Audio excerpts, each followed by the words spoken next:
Hi, welcome to What's the Book About? I'm your host Kevin, and this is Hunted by James Alan Gardner. This is the story of Edward York, a perfectly ordinary, average, nice-looking explorer who is completely unimportant to anyone. And the utter lie that sentence is. Set in and expanding upon the Expendables series universe, and if you don't know what I'm talking about, just go back and watch the other videos. The novel is centered around the planet of Mandasar and the Macedon people, who are horse-sized, centaur-like crab people with a hive physiology and sociology. Now, they are ruled by a queen and are the allies of the human-run technocracy. The Macedons are the galaxy's premier source for biological and chemical medicine and technology. Now, this story takes place about 20 years after a coup on the Macedar homeworld, where it has broken the government into multiple warring factions, which means that the Macedon people on Macedar planet are isolated because they've broken the League of People's one rule. Their only rule. Beings who willfully or deliberately cause the death of another sentient being are not allowed to leave their star system. Effectively isolated until the end of the war and the killing stops and sanity returns. So we meet our main character, Edward York, and he's being relieved of his duties / exile as a monitor of the Civil War from a moon base over top of the planet Macedar. Now, when Ed is on the ship, he gets yanked into this wild crossing the line party. You see, once the ship crosses that line that marks the invisible edge of the solar system and the rest of the universe, all the crew end up dead. Panicked, Ed searches the ship trying to figure out what's going on, why, and he finds the body of one of the Macedar queens, someone who's directed the Civil War, been part of it, and thus has broken the League of People's one and only rule. You see, non-sentients aren't allowed to leave the solar system. Anyone trying to help a non-sentient leave the solar system is punished. And how do we define a non-sentient? Someone who is directly or indirectly caused the death of another sentient being, and leading a civil war, killing lots of people, yeah, that's definitely broken the law. Now, Edward is sick, and as the last remaining human, he's promoted to captain, and he orders the ship to fly to the nearest technocracy world, which happens to be a colony where, since it's also the nearest world to Macedar, 10 million children from the Macedar planet were evacuated in a humanitarian refugee mission. Now, once the ship gets to this colony world and Edward reports in, the bureaucrats panic and they latch onto the idea that, oh, Edward was sick, it's a plague, that's it, that's what happened, we'll just send up some explorers, figure out what the plague is, and we'll be fine. Because you see, the Navy's involved in breaking the League of People's one law, and the bureaucrats help them, they themselves would be punished by the League of People. And they are frightened out of their wits, with good reason.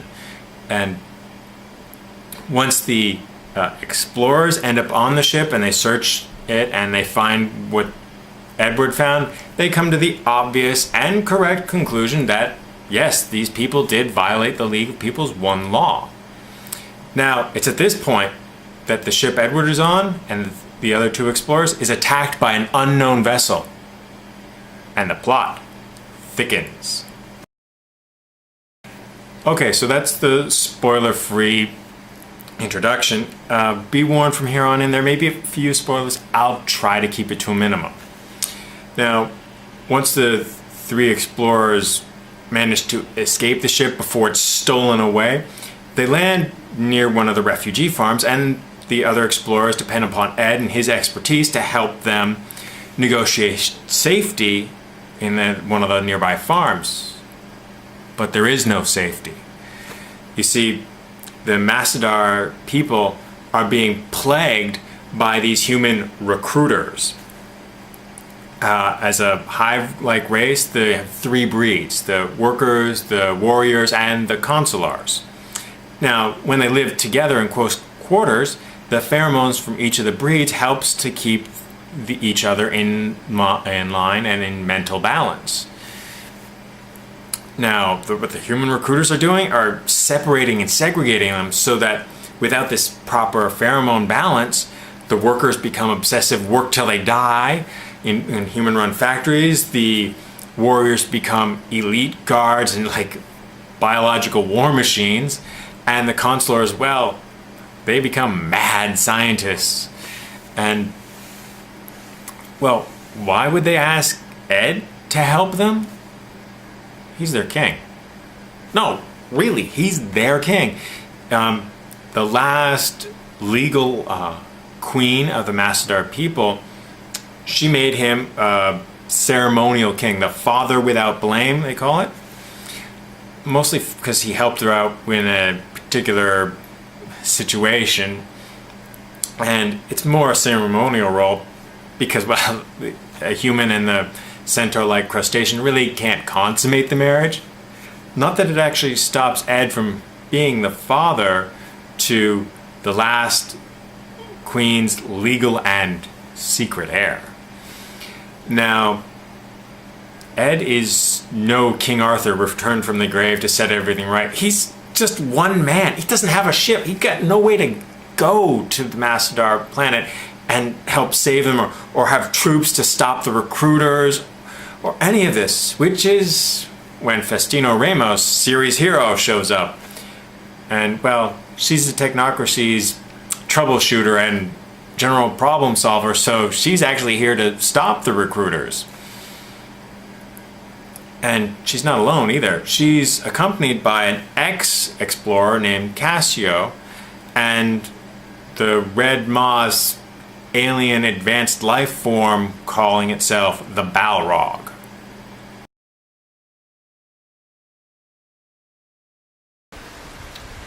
So this group of explorers end up banding together to find out what's going on with the recruiters, and they end up finding out what their chain of command is, and that ends up leading them back to Massadar. Once there, the group ends up uncovering the secret behind the coup from 20 years ago, and the secret behind the missing princess, and the secret behind Edward and his past, and what the Balrog is hiding. Now, I can't really say much more without completely spoiling the ending in the book, but suffice it to say, Edward, once he faces his fear and frankly grows a pair, he actually does become the King Arthur figure, the hero that saves the people. The fact that it takes this long for the main character to grow a pair and to solve the problem would normally be a distraction and a downside for a novel, but given the scale and the scope of this problem and how little resources this guy has to deal with it, it's completely understandable, and you empathize with the guy for feeling inadequate for dealing with this level of problem. The fact that he doesn't actually ever consider not helping really also helps you to care for this guy. And the fact that Faustina comes back is a real nice plus for the novel. She's really well done, and her stuff is really more for the whole series, but it does fit in with the narrative without detracting much, and the explanation is completely believable for bringing her in. Now, the Balrog would normally be a minor problem or a slight scare, and considering how enigmatic they play this character, he really comes off really scary in the end. And for Red Moss to show off how powerful this thing is, makes you take a step back and go, whoa, scary. This is, again, advanced aliens with godlike power done to superb effect. So in the end, what is the book about? Responsibility. The cost of taking it up, the cost of running from it. Ed spends most of the book learning to deal with his responsibilities, to take them up, to see people for the adults they are and the responsibilities they have and the ones they share together. It's even in how the minor characters are motivated, like Festina and the Balrog. They're both motivated by their responsibility to track down criminals and see them brought to justice for the crimes that they've committed. And despite its flaws and the weakness of the main character, I still really enjoyed the book, and I have to give it 3 stars. It's something you should go out and get for yourself and give it a read. Now, sadly, the novel is out of print, but you can still get it as an ebook. So go get it. Read it. Enjoy. Till next time, have a good one.